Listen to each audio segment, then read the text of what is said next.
This episode of Mr. Hutchings History is now streaming on Spotify, Apple Podcasts, YouTube, and all your favorite platforms like Castbox, Podcast Addict, and Amazon Music. Tune in now. Welcome to Mr. Hutchings History, where the past comes alive. Let's dive into today's story. All right, so get this. Imagine the U.S. government forcing over 120,000 people from their homes and into camps just because of their ancestry. Wow. And that's exactly what happened to Japanese Americans during World War II. Right. So we're diving into this dark chapter of American history today. Yeah. And trust me, you are going to want to hear this. Yeah, it's a story that really makes you question how fear and prejudice can really twist even a democracy's actions. Yeah, and so we're going deep into an episode of Mr. Hutchings History called Life Behind Barbed Wire. Okay. And we're not just going to lay out what happened, but we're going to try and figure out why it happened and how historians view this whole controversial period. Yeah, that's key because there's been a lot of debate over the years about whether the internment was truly justified or not. Totally. And so, okay, so picture this. It's February 1942, just a few months after Pearl Harbor. The nation is understandably on edge, right? Yeah, oh yeah. And then President Roosevelt signs Executive Order 9066. Now, this order doesn't actually call out Japanese Americans specifically, but it becomes the foundation for their removal from the West Coast. Right. The order gave the military the power to exclude anyone they wanted from certain military areas, and that power was used to target Japanese Americans. It's mind-blowing to think that so many people, many of whom had never even set foot in Japan, were labeled a threat just because of their family history. Yeah, and it's crucial to remember the atmosphere at the time. Right. After Pearl Harbor, there was so much suspicion and prejudice, and Japanese Americans became scapegoats. People were terrified, and they needed someone to blame. And here's the kicker. Despite the government claiming military necessity, historians like Roger Daniels and Michi Wegelin haven't found a shred of evidence showing Japanese Americans were actually involved in espionage or sabotage. Not a single shred. Wow. Modern research shows us that the decision to intern Japanese Americans was fueled by fear, racism, and political opportunism, not real evidence of any threat. It really makes you think about how history can be rewritten, doesn't it? It really does. Okay, so let's talk about how this mass relocation actually went down. They started with these things called assembly centers. What exactly were those? Basically temporary holding areas, and get this, a lot of them were just repurposed spaces that were totally unfit for people to live in. Like Santa Anita Racetrack, the podcast mentioned, they were literally living in converted horse stables. Yeah. Can you believe that families crammed into these tiny stalls? No privacy? It's awful. Yeah, and that was just the first stop. After weeks or even months in these assembly centers, they were shipped off to more permanent camps. The government tried to soften the blow by calling them relocation centers, but they were in remote, isolated areas. Places like Tule Lake in California, Topaz in Utah, Manzanar in the desert. These names are infamous now. Yeah. Why do you think they chose such desolate locations? Well, part of it was about control. They wanted to isolate Japanese Americans physically and psychologically. Sending them to the middle of nowhere, often with extreme weather, kept them far away from everyone else. Out of sight, out of mind. So it was about control. Yeah. But I'm guessing there were also some strategic reasons for picking these specific locations. Right. They needed huge chunks of land to build these camps, and these sparsely populated areas meant they could get the land cheaply. Plus, some powerful white farmers saw an opportunity. They figured they could get rid of their Japanese American competition and grab their land. Wow. So there were layers upon layers of injustice happening here. Let's talk about what life was actually like inside these camps. The podcast paints a pretty grim picture. Grim is putting it mildly. These camps were essentially prisons surrounded by barbed wire fences and armed guards. Families were packed into poorly built barracks, often without proper insulation from the heat or cold, and they were constantly being watched. The podcast specifically mentioned Topaz in Utah. They had scorching summers over 100 degrees and winters where it would dip below freezing. Can you imagine trying to survive in a flimsy tar paper shack in those conditions? Disease was everywhere. Beyond the physical hardships, they were also dealing with the mental and emotional trauma of being ripped from their homes and imprisoned for no reason other than their heritage. Absolutely. They had no clue how long they'd be held there. No charges, no trials, just complete uncertainty and a violation of their basic human rights.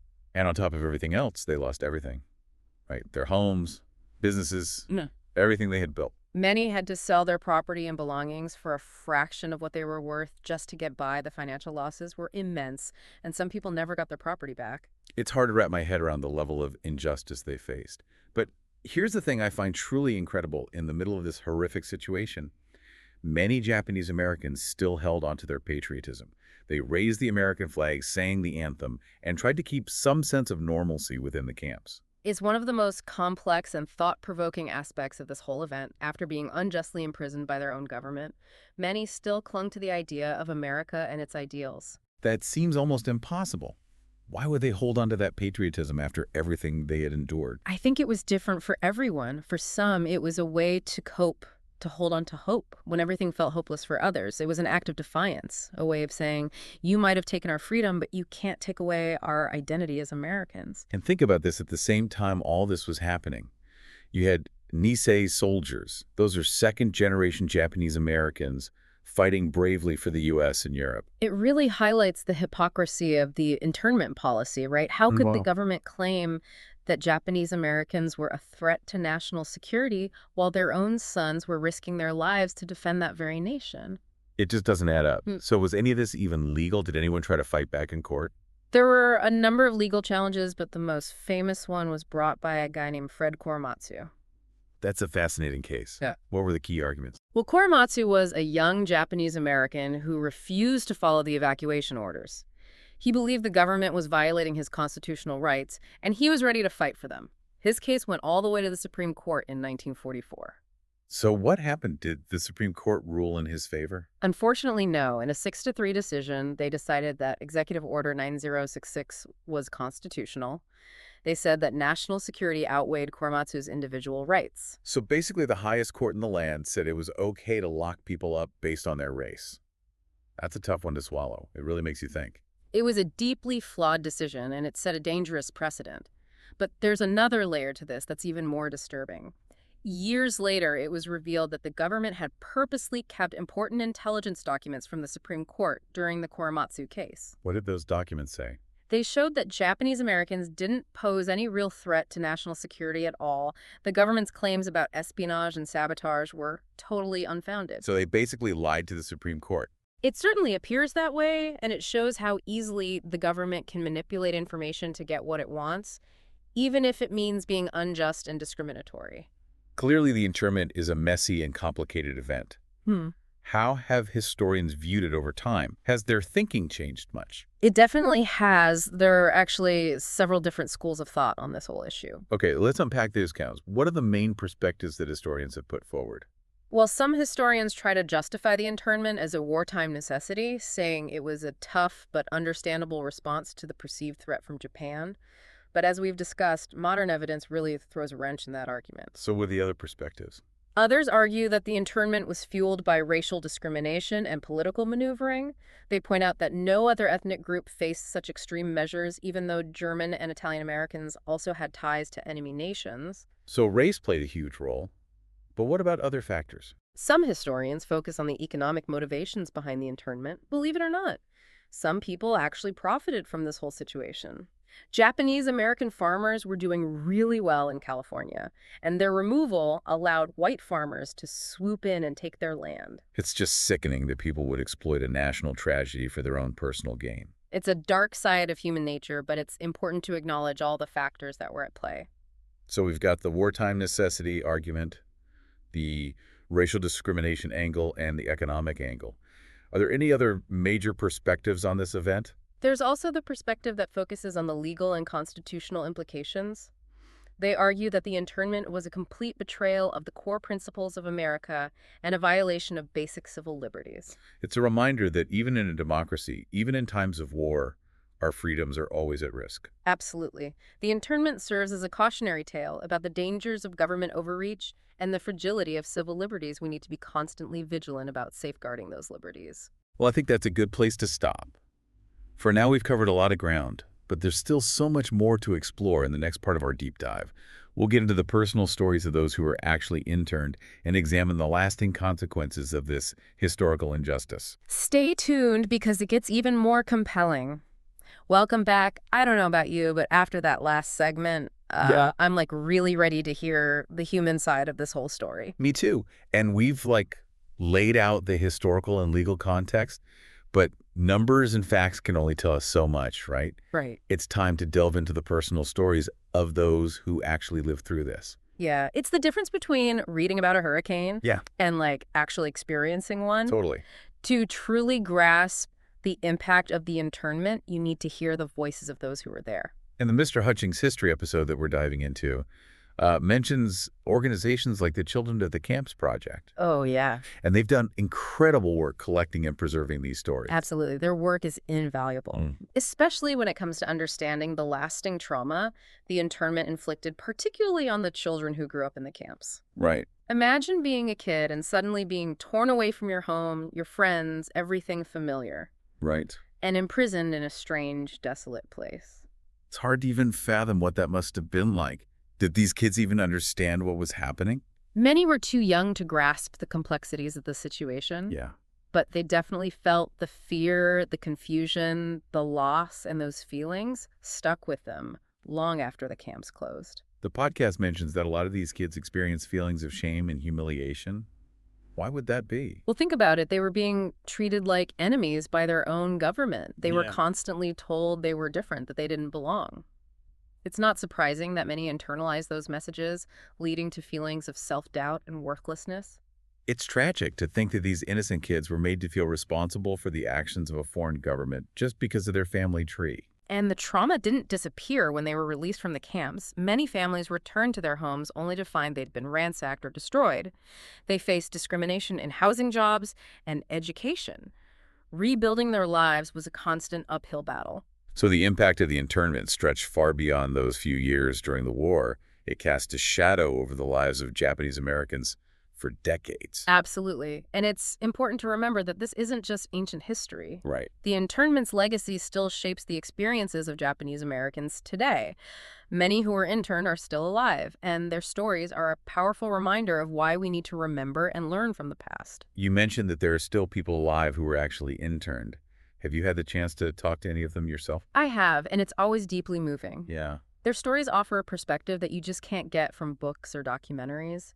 They speak of the resilience of the human spirit, the importance of community and family, and the enduring hope for a better future.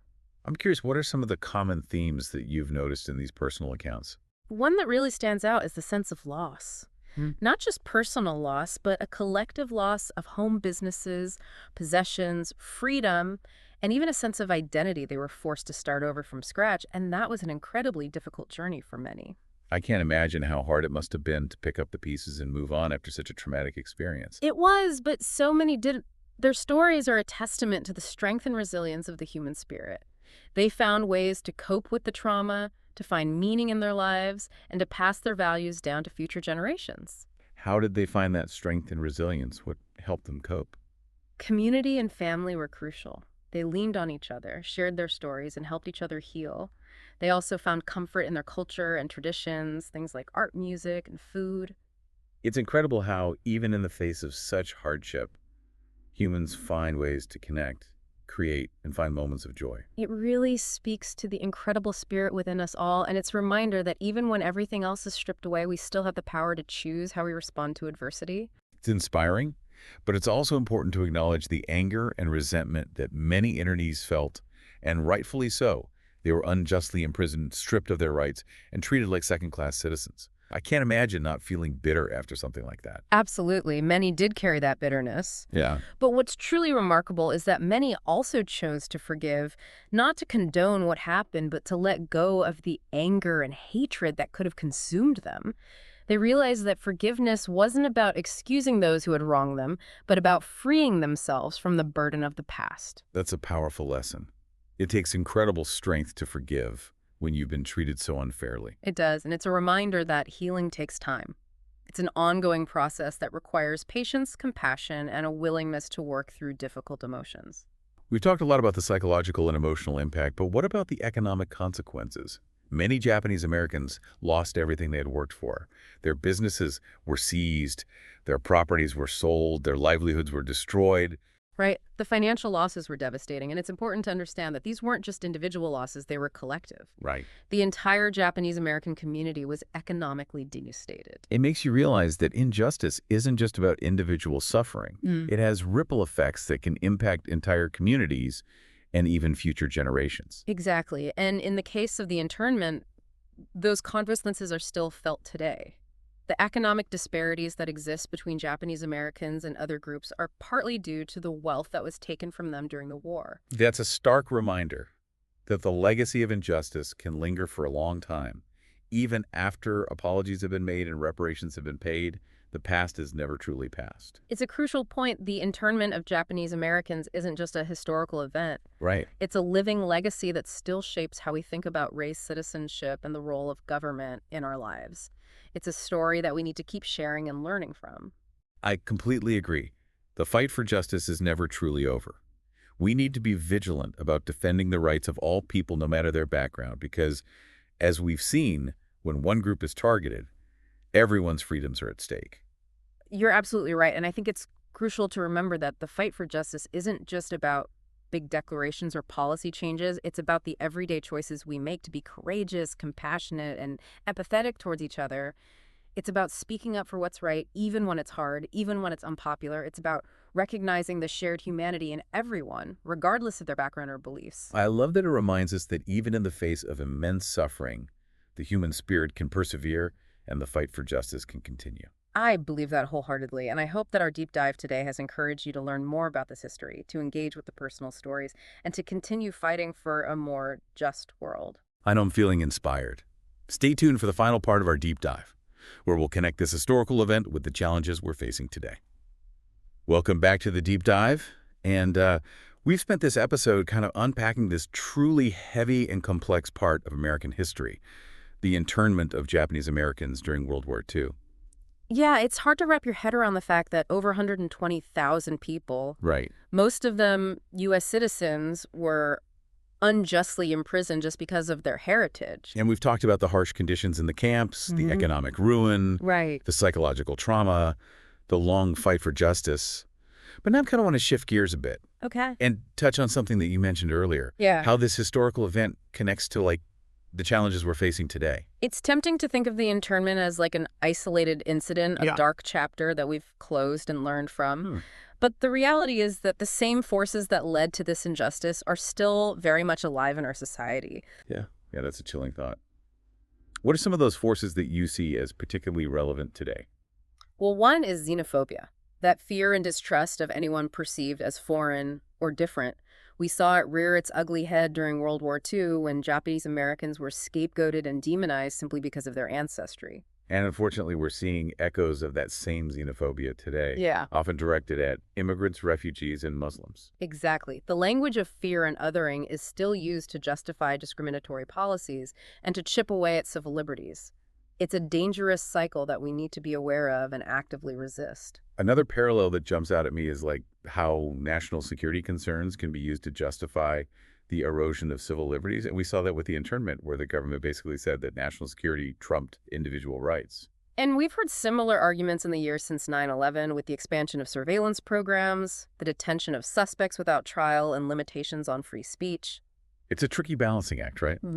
We all want to be safe, but we also want to protect our freedoms. It is a delicate balance. That's why it's so crucial to have open and honest public conversations about these issues, to hold our leaders accountable, and to make sure that any actions taken in the name of national security are truly necessary, proportionate, and subject to proper oversight. And the Mr. Hutchings podcast really emphasizes how wartime hysteria can lead to hasty decisions and a willingness to overlook fundamental principles of justice. That's a vital point. When fear takes over, it can cloud our judgment and make us vulnerable to manipulation and propaganda. We start accepting simplistic narratives and demonizing entire groups of people. And history has shown us time and time again that those who are already marginalized or perceived as different are often the first ones targeted in times of crisis. It's a recurring pattern that we absolutely need to be on guard against. We saw it with the internment of Japanese Americans with the McCarthyist witch hunts, and we see it today with the backlash against immigrants and refugees. It's a pattern that should deeply concern all of us. So given all this, what can we do? How can we learn from the mistakes of the past and prevent them from happening again? Well, I think one of the most powerful things we can do is educate ourselves and others about history, about the forces that lead to injustice, and the importance of protecting civil liberties.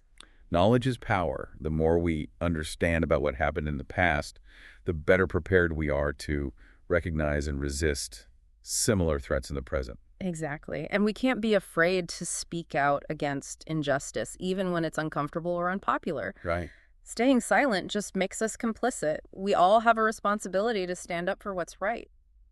And it's not just about speaking out, it's about taking action. Mm. We need to support organizations that are on the front lines fighting for civil rights, protecting vulnerable communities, and holding our leaders accountable. I couldn't agree more. We need to be engaged, citizens active in our communities and involved in the political process. We can't just sit back and watch. We have to be part of the solution. And I think it's also important to cultivate empathy, to try to see the world from the perspective of those who are different from us, and to challenge our own biases. Empathy is the foundation of compassion. And compassion is what motivates us to act justly and treat others with dignity and respect. It's at the core of creating a better world. You know, it's easy to feel overwhelmed by the scale of the challenges we face, by the persistence of injustice in the world. But I think stories like the one we've been exploring today remind us that change is possible. Even in the darkest of times, there are always people who fight for what's right, who refuse to give up hope, and who believe in a better future. That's what keeps me going, and I think the legacy of the internment, as tragic as it is, can also be a source of inspiration. It reminds us that even in the face of terrible adversity, the human spirit can endure, justice can prevail, and we have a responsibility to keep striving for a more just and equitable world. That's a powerful message to end on. The story of Japanese-American internment is complex and heartbreaking, but it's also a story of resilience, courage, and hope. It challenges us to learn from our past mistakes and work towards a future where such injustices never happen again. Thanks for taking this deep dive with us. We hope it sparked your curiosity and inspired you to keep exploring this crucial part of American history. The fight for justice continues, and we all have a part to play. Until next time, keep learning, keep questioning, and keep pushing for a better world. Thanks for listening to Mr. Hutchings History. Keep exploring, and we'll see you next time.